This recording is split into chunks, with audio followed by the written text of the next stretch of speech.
Ok, số sẽ đây nè, tên ngọc này nói ngàyนี้ខ្ញុំមានចំណេះដឹងបន្តិចចង់ចែករំលែកគឺការគណនាញាតិដីតាមរយៈកម្មវិធី Civil 3D ហ្នឹងហើយអូខេឥឡូវយើងចាប់ផ្ដើមបើកចូលកម្មវិធីយើងមកអញ្ចឹង Civil 3D របស់ខ្ញុំហ្នឹងគឺ version ឆ្នាំ2020ទេអូខេអត់បញ្ហាទេអត់ត version របស់វាហ្នឹងគឺ version ឆ្នាំណាក៏បានដែរតែវាដែលសំខាន់ហ្នឹងតើកុំព្យូទ័រយើងអូសរួចអត់អញ្ចឹងហ្នឹងហើយអូខេឥឡូវយើងបើកចូលបានប៉ុណ្្នឹងហើយអញ្ចឹងដំបូងឡើយមុននឹងយើងចាប់ផ្ដើមការងាររបស់យើងគឺយើងត្រូវពិនិត្យមើលនៅលើ drawing របស់យើងសិន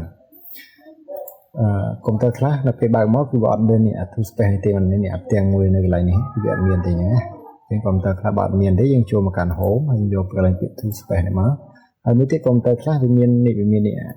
អក្សរកន្លែងនេះគឺមានច្រើនណាវាមានច្រើនឬក៏តិចហ្នឹងវាអាស្រ័យលើយើងតិចយកដែរហ្នឹងជាក់ស្ដែងរបស់ខ្ញុំមាន3មាន prospector មាន setting និង toolbox ដោយសារនេះខ្ញុំចុចគ្រីសវានេះកន្លែងហ្នឹងខ្ញុំចុចយកវាតែ3អញ្ចឹងណាចឹងកន្លែងហ្នឹងយើងយកតែ3ក៏បានដែរហ្នឹងយើងចង់បើកមកទាំងអស់ក៏បានប៉ុន្តែកុំឲ្យវាច្រើនញ៉ៃច្រើនពេកយើងបាច់បើកទាំងអស់ទេយើងបើកតែ3ក៏បានដែរព្រោះ3ហ្នឹងគឺវាចាំបាច់តែ3ហ្នឹងវាយើងអាច control បានដែរអញ្ចឹងណាអញ្ចឹងយើងយកតែ3ហ្នឹងមកអូខេហ្នឹងហើយអញ្ចឹងជាបន្តទៅធ្វើអីទៀតជាបន្តត្រូវយើង save មកយើង save នេះdrawing យើងនេះមកយើង save drawing ហើយសួរថាហេតុអីយើងចាំបាច់ត្រូវតែ save មុនវាមិនចាំបាច់ឲ្យយើងត្រូវ save មុនទេប៉ុន្តែអ្វីដែលយើងការពារវានៅពេលដែលយើងដាច់ភ្លើងឬអីទៅវាលុបវាអត់បាន save អញ្ចឹងណាអញ្ចឹងយើងល្អយើង save វាមុនហើយមកអញ្ចឹងហ្នឹងហើយអញ្ចឹងតើការ save ឈ្មោះអីទៅយើងដាក់ខ្លួនឯងមកដាក់ឈ្មោះមិនក៏បានអញ្ចឹងតែយើងទេតែឥឡូវខ្ញុំចោលនេះមកអូខេអញ្ចឹងដល់ពេលដែលយើង save វាហើយឃើញនេះ file name នៅកន្លែងនេះគឺវាមានឈ្មោះអី save មិនអញ្ចឹងហ្នឹងហើយអូខេអញ្ចឹងបន្ទាប់ពីយើង save drawing យើងហើយតទៅទៀតយើងធ្វើម៉េចយើងត្រូវកំណត់ទៅគឺកំណត់ drawing របស់យើងនេះឲ្យមានទីតាំងរបស់ប្រទេសកម្ពុជាយើងហ្នឹងឲ្យចូលក្នុងកអននេះរបស់ប្រទេសកម្ពុជាយើងហ្នឹងអូខេអញ្ចឹងទៅធ្វើម៉េចគឺយើងចូលមកកាន់កន្លែង setting យើងចូល setting ហើយយើងចុច mouse ស្ដាំនៅលើនេះ file name ហ្នឹង mouse ស្ដាំហើយយើងយកពាក្យថា edit drawing setting ចូលឡើងមកហើយអ្វីដែលយើងចាំបាច់ត្រូវពិនិត្យមើលមុនគេគឺត្រង់កន្លែង unit and zone កន្លែងហ្នឹងជាពិនិត្យមើលឡើងមកអញ្ចឹងកន្លែង drawing unit ជាមើលយើងយកម៉ែត្រយកខ្នាតជាម៉ែត្រហ្នឹងណាអូខេបន្តទៀតអាកន្លែង unit ហ្នឹងយើងយក degree មកហ្នឹងមុំណាបន្តទៀតកន្លែង scale យើងយក1/1000អូខេតែអ្វីដែលត្រូវដូរចាំបាច់ហ្នឹងត្រង់កន្លែង zone ហ្នឹងកន្លែង zone ហ្នឹងហើយអា category ហ្នឹងគឺត្រូវដូរណាអញ្ចឹងឥឡូវយើងចាំដល់តែកន្លែងហ្នឹងកន្លែង category នេះគឺប្រទេសកម្ពុជាយើងគឺ WGS UTM WGS 84ធម្មតាយើងយកនេះចានេះចឹងមួយទៀតបន្តទៀតយើងត្រូវមក UTM WGS 1184ដល់ធម្មហើយ0កន្លែងនេះគឺប្រទេសកម្ពុជាគឺ 048N កន្លែងណា048 North ចឹងណា Meter Sun Meridian 105 DE កន្លែងនេះណារបស់ប្រទេសកម្ពុជាយើងអញ្ចឹងកន្លែងនេះយើងដូរកន្លែងនេះបានហើយយើងដូរតែកន្លែងដាក់48មកវាខ្សែប្រវត្តិតែនេះគឺដូរ48គឺធ្លាក់មកប្រទេសកម្ពុជាយើងអញ្ចឹងជាងទៀតកន្លែង048នេះកន្លែងនេះមាន2វាមាន S នេះ N មួយអញ្ចឹងយើងយក N ជាទូទៅយើងយក N ហ្នឹងស្តង់ដាគេយក N ហ្នឹងអូខេយើងយក N ហើយយើងចុច apply បានចឹងត្រង់កន្លែងនេះយើងអាចឆែកបានយើងអាចឆែករកបានណាធ្វើម៉េចដើម្បីឆែករកបានគឺយើងត្រូវប្រើកម្មវិធីមួយដែលមានឈ្មោះថា Google Earth ណា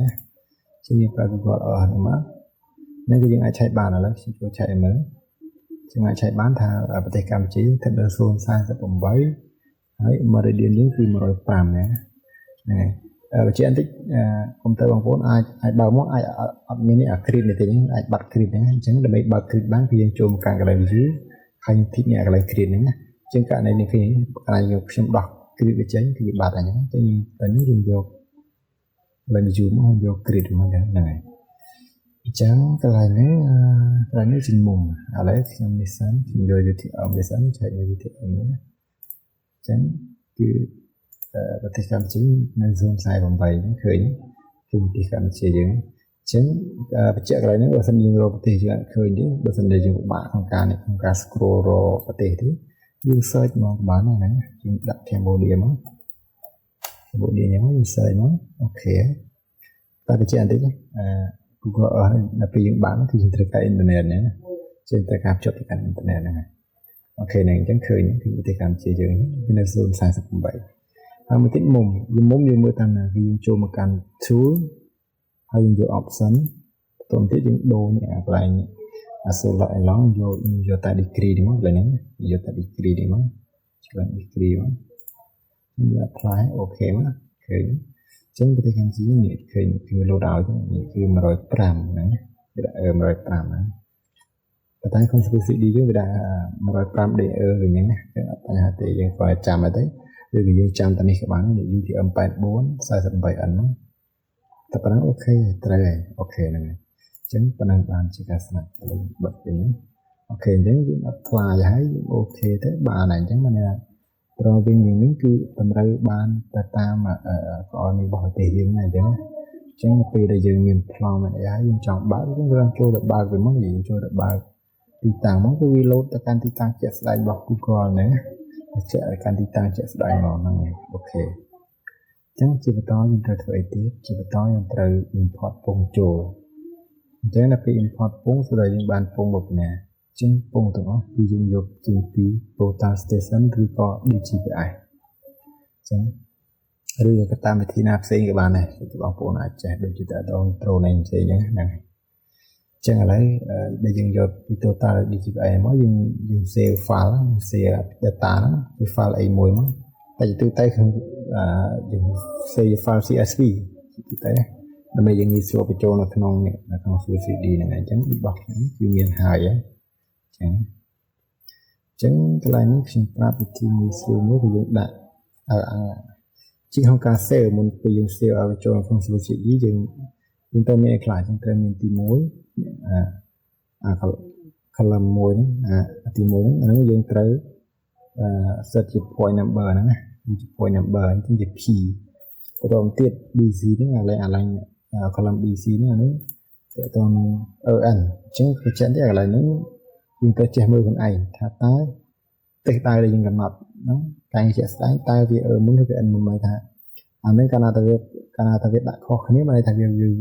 ត្រឡប់ទិសដៅអញ្ចឹងវាអត់បញ្ហាទេកន្លែងហ្នឹងតែយើងអ្នកធ្វើខ្លួនឯងនៅពេលយើង import ចូលក្នុង AutoCAD ឬក៏ 3D អីយើងដឹងខ្លួនឯងថាតើទិសដៅជាក់ស្ដែងនៅខាងណាអញ្ចឹងអត់បញ្ហាទេហ្នឹងណាហើយបន្តទៀតតាម column D នេះគឺតកតង elevation អាហ្នឹងគឺចាំបាច់ដោយសារតែយើងគឺយើងត្រូវការខ្ពស់ត្រូវការ level ហ្នឹងត្រូវមានហើយជាជាងក្រ column row column E នេះតកតងនឹង description បានន័យថាវាពណ៌នាថាអាពងកន្លែងហ្នឹងវាជាឈ្មោះអីចឹងណាហើយមួយទៀតវាងាយស្រួលមួយយ៉ាងងាយស្រួលនៅក្នុងការយើងបង្កើតគ្រប់ point ហ្នឹងណាអញ្ចឹងយើងដាក់តែមកយើងដាក់ឈ្មោះដូចគ្នាវាយើងងាយស្រួលការបង្កើតគ្រប់ point ហ្នឹង point គ្រប់ point គ្រប់ហ្នឹងហើយចឹងណាយើងដាក់តែមកដាក់ដូចគ្នាមកណា description ណាដើម្បីងាយស្រួលអូខេហើយចុច save ទៅយើងតែបញ្ជាក់បន្តិចដល់ពេល save ហើយដោយសារខ្ញុំ save ហើយហ្នឹងចឹងដល់ពេលយើង save គឺយើងត្រូវយក file type គឺយើង save ជា CSV delimited ណាយើង save ជា CSV delimited ហ្នឹងហើយអូខេអញ្ចឹងជាបន្តទៀតបានហើយគឺយើងបិទហ្នឹងណាកន្លែងនេះចង់បញ្ជាក់បន្តិចករណីបើសិនជាយើងអត់ទាន់បិទនេះទេហើយសត្វតែយើងមកចុចសត្វតែយើងមក import នៅក្នុងហ្នឹងហើយចាប់តែយើង import គឺ import ចូលហ្នឹងណាយើង import បានទេ import ទៅគឺខ្វែងហើយគឺអត់ឲ្យហ្នឹងដោយសារយើងអត់ទាន់បិទនេះហ្នឹងអញ្ចឹងមុននឹងយើង import យើង save ហើយយើងបិទវាពីកម្មវិធីយើងចេញបិទពី Excel ចេញហ្នឹងហើយអញ្ចឹងដើម្បី import បានយើងត្រូវធ្វើម៉េចយើងចូលមកកាន់ insert ហើយយើងយកពាក្យថា point from file ហ្នឹង point from file អញ្ចឹងហើយចេញបែបនេះមកយើងចុចសញ្ញាបូកនេះមកហើយយើងទៅរក file យើងដែលយើងទុកតែយើងទុកនៅកន្លែងណាអូខេហ្នឹងចូលមកហើយយើងចុចបែបនេះហ្នឹងត្រង់កន្លែងនេះដែលខ្ញុំថាមុនឬក៏ N មុនហ្នឹងអញ្ចឹងអ្វីដែលយើងត្រូវមើលគឺវាមានP ENZD ចឹងឬក៏ PNEZD ចឹងគឺតែមួយណាមុនជាក់ស្ដែងfile ដែលខ្ញុំ save ហ្នឹងគឺ E មុនអញ្ចឹងឥឡូវខ្ញុំ select E នៅត្រូវហើយអញ្ចឹង E នេះត្រូវហើយអូខេ ចឹងបន្តទៀតត្រង់កន្លែងនេះទៀតទៅគ្រប់អញ្ចឹងកន្លែងនេះយើងមិនទាន់បង្កើតវាក៏បានដែរបញ្ហាទីនេះដែលយើងពេចអូខេយកហ្មងក៏បានដែរតែយទូទៅខ្ញុំតែបង្កើតវាចោលមួយអបហើយអបវាពងអស់វានៅក្នុងហ្នឹងអញ្ចឹងឬក៏យើងមិនបាច់នេះក៏បានដែរហ្នឹងយើងទុក default វាក៏បានដែរអត់បញ្ហាទេហ្នឹងចាំមិនថាយើងកើតឲ្យហើយក៏បានអត់ក៏បានអត់ប៉ះពាល់អីទេអញ្ចឹងហ្នឹងហើយអញ្ចឹងតែប៉ុណ្ណឹងអូខេចឹងយើងមើលមកអូខេឥឡូវយើងមើលមកហ្នឹងហើយចឹងយើងបាន import ចូលមកក្នុង Civil 3D ហើយអូខេហ្នឹងហើយចឹងប៉ុណ្ណឹងអូខេចឹងសម្រាប់មេរៀនទី1គឺខ្ញុំប្រាប់ប៉ុណ្ណឹងសិនហើយខ្ញុំចាំបន្តសម្រាប់មេរៀនទី2តទៅទៀតហ្នឹងចឹងមេរៀនទី2ខ្ញុំនឹងប្រាប់ពីរបៀបនៃការកែនេះខ្ញុំ file អាហ្នឹងគឺវាឃើញពងអាហ្នឹងគឺវាអសញ៉ាយpoint style point style គឺវាធំអញ្ចឹងយើងត្រូវការកែហ្នឹងឲ្យស្អាតអញ្ចឹងណាមានការរៀបចំវានេះហ្នឹងហើយអញ្ចឹងសម្រាប់មេរៀនទី2ខ្ញុំនឹងប្រាប់ពីរបៀបកែទាំងអស់ហ្នឹងអូខេអញ្ចឹងឥឡូវអរគុណប៉ុណ្្នឹងសិនបានអរគុណ